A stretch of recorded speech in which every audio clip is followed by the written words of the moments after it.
All right, we are back on here with another episode, and today I'm here with Anne, who is a health and fitness coach.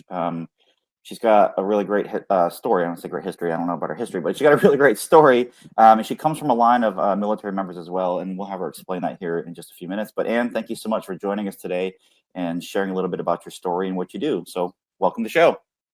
Thank you. And thank you so much for having me here. It's such a pleasure to get to meet Yeah. more military families. And yeah, my family history, as I was saying to you before, it goes deep. I think back to my great uncle Joe. He was a World War II veteran. He actually landed on Omaha Beach during the D-Day invasion, and he was awarded a Bronze Star for rescuing over, I want to say 10, it could be a dozen. I don't know. I don't want to elaborate, but there was a good handful of soldiers that he saved from drowning.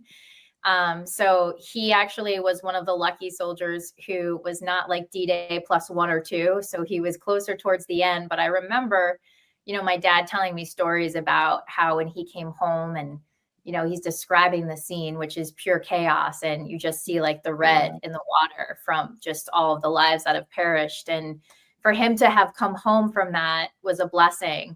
So we were very fortunate about that. And as you get older and you get to have more conversations with your grandparents, because they're way cooler than when you were like 4 or 5. Right. Talking to my grandfather, he was also in the Navy and he was in the Korean War, and he was a urologist, believe it or not. And his story too, fascinating for different, obviously, political reasons for why we were involved in these conflicts. But I can tell you that my love for my country has always been at the forefront of my mind. And when I eventually got married, I ended up marrying a former naval officer. He was commissioned right after September 11th. So he was on the Operation Iraqi Freedom. He served from 2001 to 2006. And I don't even know all the things he did. Like, he's like, I had such military clearance. I won't be able to tell you till like I'm 111. So I'm like, you better write that down now. Yeah. But he did, from what I know, like, he's interrogated terrorists. He was in charge of looking at radioactive material on submarines and commissioning them. And it's interesting, when we first started dating, I remember going to his apartment and he had this deck of cards on his side table. And the deck of cards had like camouflage. So I was like, oh, like, these are cool. Like, we should play with them. And then when you actually look at the cards, on the inside were the faces and the names of like known terrorists. And Chris was like, well, while we're on the ship, like, we're constantly learning and being, engrossed in who we're looking to capture. And he was funny because he's like, oh, we got this guy. We got this guy. And I'm like, oh my God. Yeah. I've never felt more safe in my life.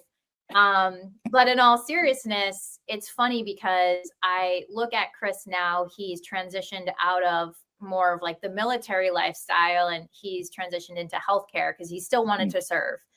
And him now in a quote unquote civilian job is interesting because I don't think the support that he could have used was there for him as a military veteran, with the skill set that was required and the intensity that you needed to have for your job and, what they're trained to do. And it's funny because when I first started dating him, I was like, hey, like, can you teach me? And he's like, and you don't want me to teach you like how to hold a gun, how to shoot a gun. Like, I was trained to kill. Right. So like my mindset's very different.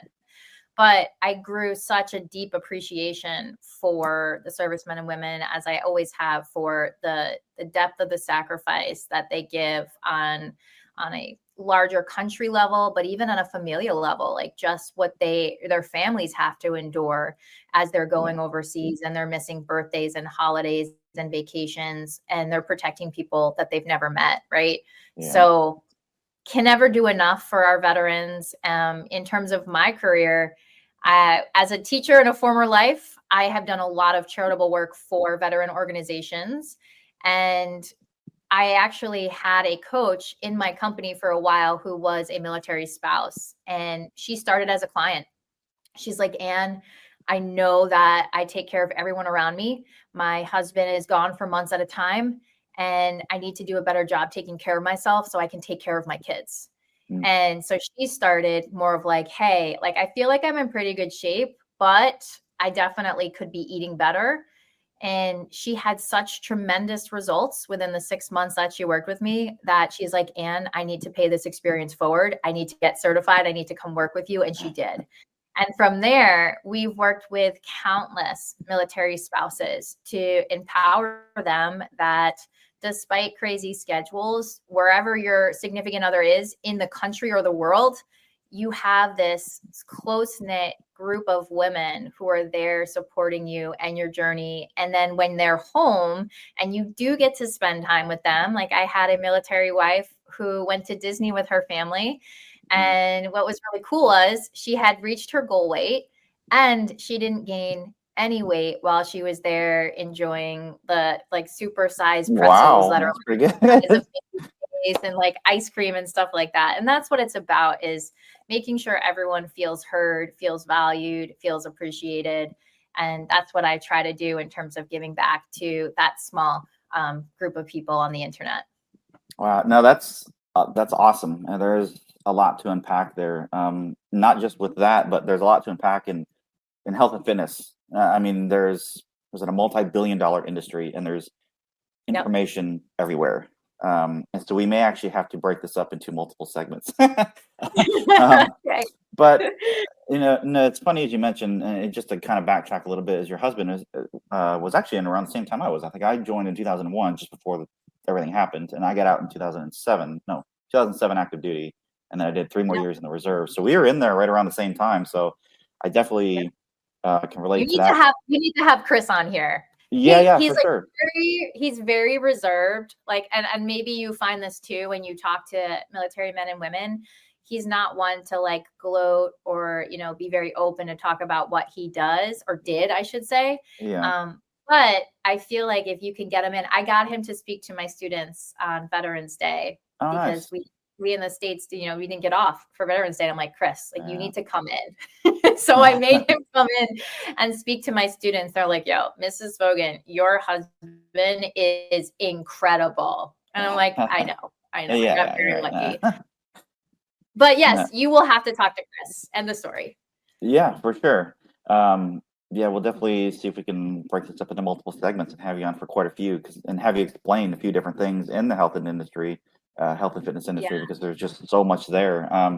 But to kind of narrow that down, I guess a little bit, when like you mentioned, spouses and dependents and all that things, like when they're deployed and they're kind of taking care of things at the house and stateside and all that, and even just everyday lives, sometimes just tend to put our health on the back burner because we're always so busy, right? And life just seems to get busier and busier, especially for the military industry. What are 1 or 2 things that somebody can do to kind of incorporate this into their lifestyle without feeling like they're sacrificing too much time away from their family with the time that they already don't have, right? You work with so many people, hundreds of people. Like, what are some, like, maybe 1 or 2 things that somebody can kind of work that into their life? They know they should be doing it, but they just haven't done it yet. Yeah. Oh my gosh, what a loaded question. It is. My answer to you is going to be, it depends on the person, truly. Because I feel like we all have the same 24 hours in the day, right? And especially with military members and their spouses, like they know how to work the clock well. So I would almost argue, depending on your age, depending on your goals, we should be getting, based on general guidelines and regulations, around 150 minutes of structured exercise every single week, which is roughly 30 minutes a day, which if you were to do the math is roughly 2% of your day. So if someone's like to me, I just don't have time, to me, you're really saying, it's not a priority to me right now. We can find the time. We just need to be a little bit more strategic. And that's where some of the time management strategies I have come into place. And we're looking at calendars and we're looking at things to help optimize where there might be pockets where you can take. A lot of my military moms will take their kids in strollers for walks, right? So one of the easiest things you can do if time is an issue, is start where you are with the resources you have, because we get in our own heads that we need better equipment or we need access to a gym. Yeah. Oh, healthy food's too expensive. And there's all of these like noise, all of these questions or complaints or excuses that impede our abilities, when in reality, we need to take ownership and we need to take action. And that action could be small, and that's what builds up over time. So if you're brand new, you know you need to do something, you don't have access to a gym, you don't have many resources at home, like just go for a walk. It's great for your cardiovascular health. It's low impact. You can take your kids with you. It's good for them too, by the way. If we look at the rising rates of obesity in our country, it is higher than it's ever been. Yeah. And yet we as an industry, which is crazy, spend more money than ever as consumers on the latest detox or tea or shake or supplement or diet. And it's like, we don't need any of that, right? There's this huge paradox that like, we have all these resources and all this information, and yet obesity is higher than it's ever been in our country. And so we need to look at why that's happening. And it just starts with us getting out of our own way and start taking steps in the right direction, literally by getting walking. Walking is very, very easy. Like I said, you can do it anywhere. And, you know, again, granted, you have no sort of physical limitation that's preventing you from walking. It should be accessible to the majority of people that are listening to this. Another really simple thing that you can do is just start becoming aware of your food choices. Because even if you start moving your body, 90% of my client results come from the other 23 hours in the day where they're not working out, because we're constantly being inundated or tempted with different food choices throughout the day.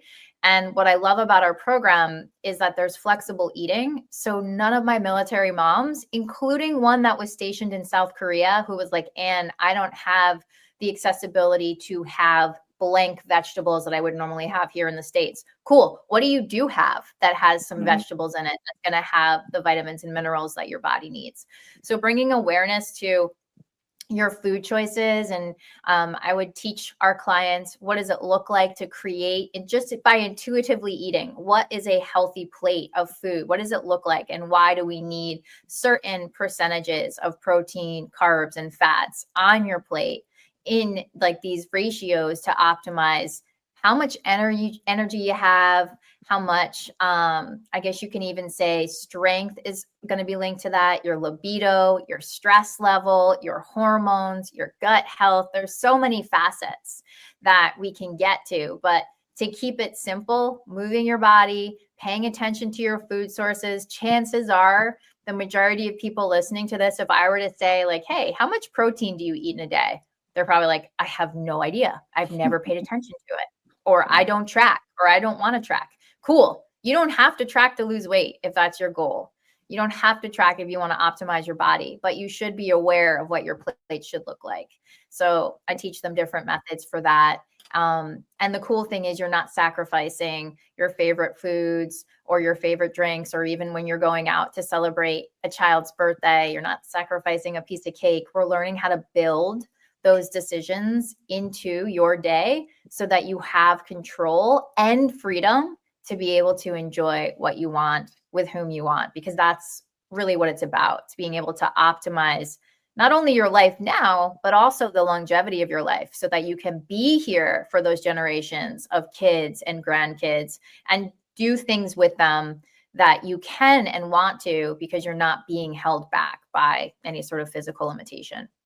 Nice. Wow, that was a lot there. A lot of good information. I mean, I guess to circle back around, like to hit first, you're right. It's all about finding the time. It's like we all have the time. It's like, do you want to find it, and how serious are you about this? You know, when I was still in law enforcement for a little while, I had an hour for lunch every day.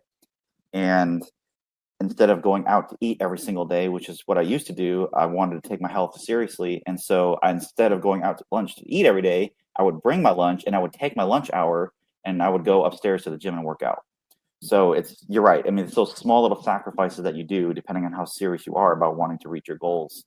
That's just, my own personal example. But and then you open up another huge door about the foods that we eat, which can just go down rabbit holes, because it's not just the foods that we eat, but it's all about the stuff that's being done to our foods, everything that's Yep. added to it, right? And so there's a whole stuff to unpack Yep. there. But those are really great points, I think, to get people started, at least thinking about, what do I want to do or how I want to get this started. I think those are really good pointers for somebody that's just kind of on that line, or like, I need to do this, but I don't know where to start. And speaking of where do I start, people that are looking to get help, people that want to get better in their health, their fitness, improve their life, Yeah. how do they reach out to you? Like, what's the best way for them to find you? Yeah. Well, before I share that, because I want to give one more tip to help them. Yeah, sure. When you're looking at your next meal, I think the trick for you to start creating and transitioning into this healthier lifestyle is, when you look down at your food, you want approximately a quarter of your plate to be a nice protein source. You want another quarter of your plate to be like a healthier, what we call a smart carb, right? Because a donut or a cookie is going to be metabolized very differently Yeah. than like your rice or your sweet potato or your mashed potato or something like that. And then the other half of your plate are going to be your fruits and veggies, whether that's a salad or seasonal veggies that you grow in your own yard, or you go out in a restaurant and get it, stuff like that. And then like your fats are usually just a sliver of that plate. Or if you were to use your hand, it's roughly the size of your thumb. It's usually 1-2 tablespoons would be your fat source. And I like personally using your hand, because depending where you live in the country, the plate size in Connecticut could be very different than down south. You're But not if you're kidding. using your hand, like your palm is roughly the size of the amount of protein that you would want to have, which if you were to kind of marry that against a plate would guesstimate around a quarter of your plate. And then if you close your palm, that's going to be roughly the size of the carbs that you want to eat. It's a fist size. And then if you double your fists and you put them down, that'll be roughly the size of your veggies and your fruit. And without getting into the reasons why behind all of that, take my word for it right now. But if you start planning your meals like that, you're going to start to see, even without weighing a thing, without putting anything into an app, that's going to allow you to kind of gauge portion control. Because even if you're eating good foods, which I see too, if you're not eating it in the right proportions, then you're not going to see that change in body composition that a lot of people are after. So I hope that was helpful, because I feel like that would really be something that people could take action on right away. And then in terms of helping you guys, I love the US Navy. I mean, I will say my diehard feel is the US Navy, just because of my background. And when I was a little girl, my parents used to always take me to the Army Navy football game, which was arguably one of my favorite childhood memories every single December, which if you've never been to an Army Navy football game, like, you need to go. But with that being said, I love to give, and I feel like my mission on this earth is to serve people. And I would love for everyone who's listening, who's like even remotely interested, to give you a free survey that would be all about your lifestyle, your eating habits, your sleeping habits, your stress, your exercise, and completely free. I'll send it over. It takes 2 minutes, 3 minutes most. And then I'll send you kind of like, hey, this is exactly what I would recommend that you do to start to hit blank goal that you have for yourself. And in that way, you at least have some sort of push in the right direction. And if you're like, hey, like, Anne's pretty cool and like I would prefer to work with her, amazing. If not, though, I'm giving you the resources that you're now able to get out of your own way and at least push that train in the right direction. So, Mike, is it okay if I send that survey to you? And then that way, if anyone is interested, I would be more than happy to take a look at your unique situation. I'm talking physical limitations, dietary restrictions. What's really cool now is my husband, as I mentioned, transitioned into healthcare. So if there's any clients that come to me with major injuries, whether it's from a traumatic experience, whether you served or just in general, I have him take a look at all of my client programming to make sure it aligns with what we should be doing to help from a rehab perspective too. So it's kind of cool. You get like two sets of people putting together your programming. Very good. Yeah, for sure. Yeah, definitely send that over to me. you have a Facebook group and you have emails and all that stuff. How should somebody find your group, or how do they get a hold of you? Yeah, so Active with Ann is the name of my company. So if you were to type in Active with Ann or the Fit Blonde LLC, either one of those should pop up on Facebook. If not, you can always try my name. It's Ann Svogun, Svogun on Instagram. That's probably where, between my Facebook group, I am most active. I'm in my Facebook group every day doing some sort of value add, whether it's a guide or a live training. I'll bring in experts in our field completely free. So that might be a really nice place for you to start, in addition to the survey, if you're interested in learning more about your own body and how you can optimize it. Yeah, for sure. And what we'll do is we'll just put the link right here at the bottom of the screen so people can go directly to that. So awesome. Cool. All right, Ann. Well, thank you so much for taking the time out of the day and providing us with some really great information, especially, the tips that you've given us to try to incorporate more health and fitness into our lives, which we all need to do, including myself. But we greatly appreciate you on. For anybody listening, thank you so much for tuning in, and we will see you on the next one. Bye. Thank you.